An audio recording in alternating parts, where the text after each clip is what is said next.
Yo, yo, yo!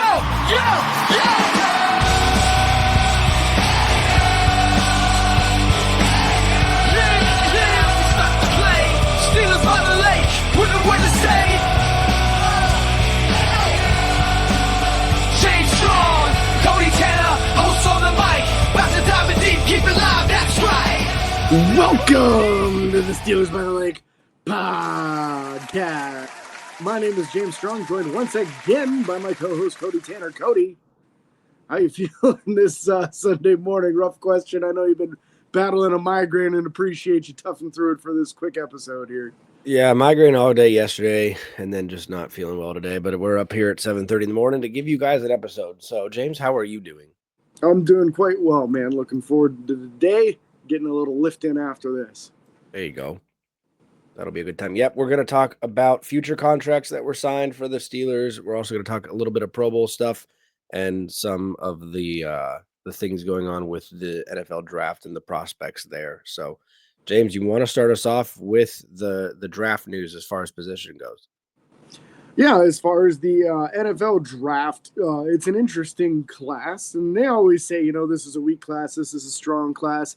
I don't generally partake in whether or not a class is strong or weak. It's what positions is it strong or weak at. So this year is not the year to need a quarterback, unfortunately, for Pittsburgh. There's two guys that are expected to go high in the draft and then a pretty sharp drop-off in talent after that. You're going to hear a lot about Jalen Milroe, because he's expected to be available when Pittsburgh is expected to be there. And he's the type of quarterback that Mike Tomlin has had an affinity to in previous years. Extremely athletic, very strong arm, but very erratic, very inaccurate, very inconsistent. So it could be someone that Pittsburgh tries to target. I would hate to see it be the first-round pick, though. Running back class is very, very strong. We've talked about this a few times already with Cam Scatabo and how exciting of a prospect he is. He's one of many expected to be available and expected to be quite productive right out of the gate. So that works out great for Pittsburgh as they're expected to move on from Najee Harris. Wide receiver class has some good talent, but nowhere near the top-end talent that previous classes have had. There's still plenty of good players. Just this isn't the class to go into expecting to come out with Jordan Jefferson or Chase, Jamar Chase or anything like that. That's not really what this class is about. Tight ends, a decent number of quality guys. Might be able to get a good number 3 in this class. O-line has talent all throughout.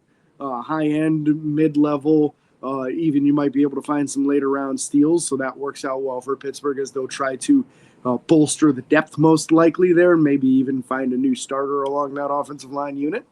And then probably one of the things I'm most excited about, the defensive line is very, very strong and very high-quality talent. We might see a good, 5 or 6 interior defensive line types go in the first round this year. Mm-hmm. So this is a real opportunity for Pittsburgh to re-bolster that defensive line unit. If you can hit like you did with Cam Hayward, with Stephon Tuitt, with Javon Hargrave, if you can hit with just one guy like you did with any of those 3, you're going to be in really good shape with your group going forward in the future. Decent class for the cornerbacks as well. You might even be able to get a starter on day 2 out of this crew. So it's an exciting draft class, in my opinion. Yeah, good safety crew as well, which is beneficial because we may need one to go alongside Minka. But with that being said, James, Pittsburgh will have the 21st overall pick in the draft. You guys will see us do those mock drafts and stuff like that and share who we draft. We'll probably do one live as well.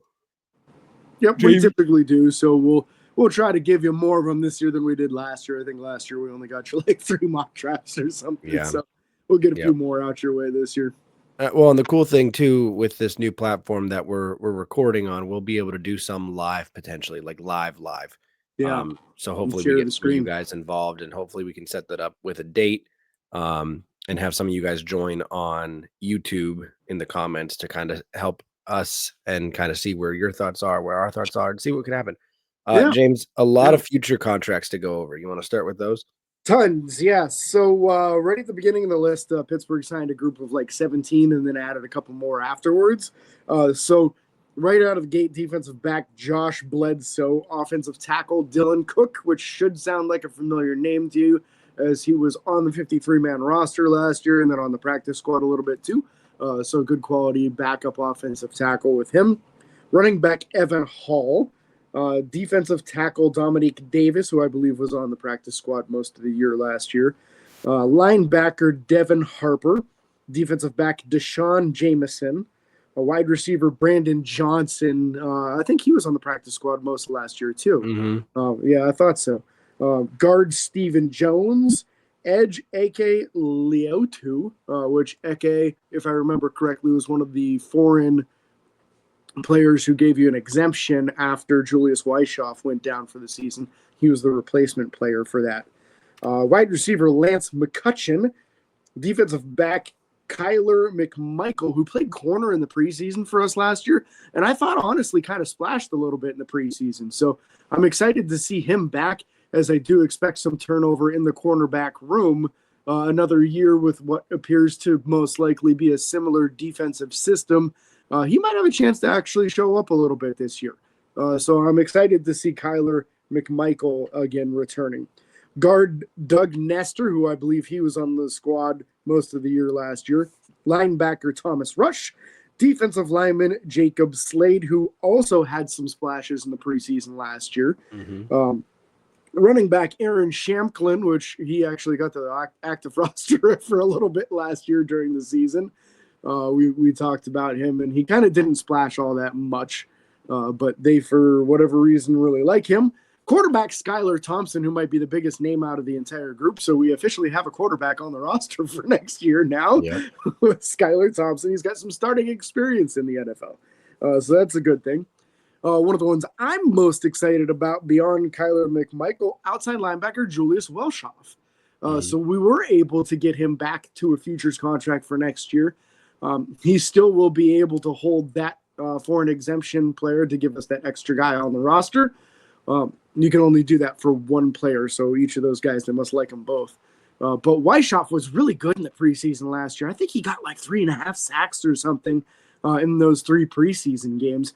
But he was getting into the quarterback and making some plays on special teams too. So he could be an upgrade over Jeremiah Moon as far as a special teams player who can actually get after the quarterback a decent amount. So that's a pretty exciting one to me. And then the last two, Jonathan Ward, the running back who had some splash for Pittsburgh in the preseason as a quicker running back, which there's rumors that that's something that they're going to try to pursue in free agency and the NFL draft, getting a quick running back to go along with these power guys. And then your last one, cornerback Cameron McCutcheon, who he's been in the NFL for a couple of years and had a little bit of playing time. Welshoff, 3 sacks in 2 games. 3 sacks. That was pretty close. Yeah, it was a real nice preseason for him. And you figure guys like that, they're playing like a quarter or 2 in a game.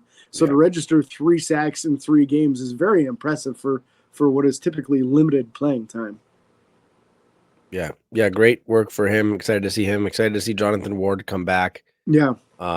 Obviously, we have one quarterback on the roster. That's good. And then a lot of backups and potential for the offensive line. Yeah, some good depth pieces there that I think will create some good competition for the back end of the roster, which is what that offseason program is all about. Getting into the competitions for man 45 through 53, trying to figure out who those guys are going to be. Yeah. Who else on this, if anybody, do you want to talk about? I think those were the big ones, I want to say that Evan Hall, the running back, has caught my attention previously. So I'll have to kind of go back into pass. And I don't know if that was pre-draft process with him or what, because I think he's a younger guy. So I'd have to see what it was. But for some reason, that name sticks out a little bit for me as well. Yeah.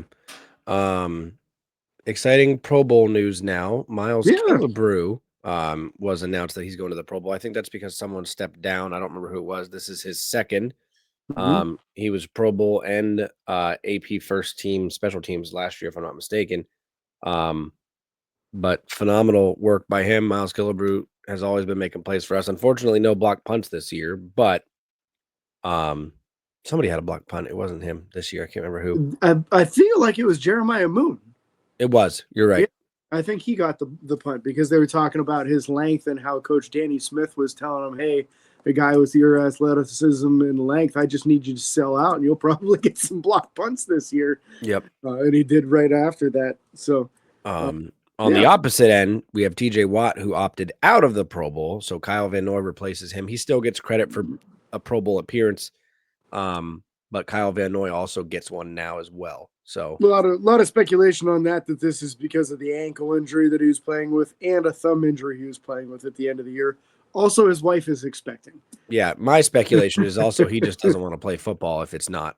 He doesn't want to be involved right now if it's not. I think he's really upset about how that season ended. Yeah. Yeah. And if you're not 100%, there is no reason to participate in this because you need to heal up to be ready for next year. Yeah. And I don't even know what they're doing this year. They change it every year now. There's probably going to be some dodgeball and weird, whatever they decide to do this year, position battles. But we'll see how the Pro Bowl goes this year. James, what I forgot to write down here, Cody, Zach Frazier got some honors as the all rookie team center. So they don't do like a first team and second team. It's just the all rookie team. And Zach Frazier was nominated as the center to that team. So being recognized as the best rookie center in the NFL this past season. So quite the honor for him. And obviously a good thing for the future of the Pittsburgh Steelers and their offensive line, hoping to go in the right direction. Seems like they might have gotten a real pivotal piece in a new franchise center. Yeah. Yeah, it's going to be huge. The greatest Pittsburgh teams have been known to have, good centers. Mm-hmm. So we have part of it done. They are also known to have great defenses, which I feel like we're on the verge of having. We're in between. There's some pretty good. Yeah, there's some players and there's some opportunities that they need to fill in to make it take that next step. I mean, at the beginning of the year, this last year, we were talking about a defense that was top 5 in yards allowed, top 5 in points allowed. They were really on a roll. And then it just kind of fell apart as the season went along. So definitely need to replace some pieces and maybe change some strategies as well there. Yeah. In other news, the Senior Bowl and Shrine Bowl both happen next weekend. Mm-hmm. Exciting for that. We'll probably be watching that at some point. I don't know how I'm going to watch it yet, but I would love to sit down and watch both of those, take some notes. Yeah, absolutely. Draft class targets. We kind of already went over this a little bit, but who specifically in this draft at some of these positions are you hoping Pittsburgh kind of takes a look at and might go after? The early one for me that I'm really crazy about is a defensive end / edge rusher type called his name's Shamar Stewart. If I remember correctly, I think he's Texas A&M. Yeah, Texas A&M defensive lineman. A lot of the reports are saying 6'6", 285, 6'7", 290, and around there. A specialty edge rusher, and I can't wait to get an official weigh-in on him out of these reports. I think he's a Senior Bowl guy, and I haven't seen the official list yet. I just got the official weigh-ins for the Shrine Bowl last night, so I'm excited to dive into that and see who fits what categories. This is going to be our first look at real height weight because a lot of colleges lie about that to benefit their players. Yep. And this is your first time seeing arm length. And if you guys have listened to our show for any amount of time, you know how big I am on arm length and how that typically is a telltale sign for certain positions. It's very important on how successful they may be at the professional level. So exciting stuff to me. Yeah. A reminder for everyone also, the playoffs continue today. The Washington Commanders take on the Philadelphia Eagles in a divisional round divisional matchup in the conference championship, and Buffalo takes on KC. Would love to see a Buffalo-Washington game, in all honesty. Washington would be really fun to have a rookie quarterback in there. But Washington might get mollywopped today, so we'll see how that goes. Interesting thing for this this whole Shrine and Senior process. Usually the Senior Bowl gets the top tier talent. The Shrine actually snuck Shamar Sanders. Wow. Yeah. So the number 2 quarterback prospect in this entire draft class is in the Shrine game. So I wonder if that wasn't a sneaky move by Dion to be like, hey, you want to play in this game? You're going to play against lesser talent. Could be. Yeah. Make his son look better. Yeah. Never know. There was rumor of him wanting to get the job at Dallas and then have the Cowboys draft his son. Well, they just named their head coach, and it was an internal hire. It was like an old coordinator. The Cowboys fans are very upset about it. I've seen a number of TikToks about it. They're not happy. Yeah, that will not be a thing happening in Dallas this year. Yeah. Well, I won't be surprised, honestly, if Dion pulls the Manning type move and says, like specifically with Cleveland picking number 2. If they attempt to choose his son, I could see him saying he's not going there. Yep, I could see that too. There's a number of places I don't think he should go. Probably the Jets, probably the Browns, I'd probably be okay with him going to the Panthers. It's a tough situation. The organization's in shambles, but they have some good talent on the team. I feel like the Jets is a better situation than some others just because of the fact that they have some wide receiver talent, Yeah, that's very true. Interesting to see how this will go. Expect a potential, James, live round 1 as well. We could potentially go live on here for round 1 of the NFL draft. Who knows? We'll bounce around some ideas. But that's going to wrap up today's show. If you guys have any input on the guys that we signed future contracts with, or the Senior Bowl or Shine Bowl, or any of these guys coming out of the draft, let us know. We'd love to talk about it and share your opinion. We can't thank you guys enough for watching and listening. I apologize for my sickness. I hope that next time I'm much better.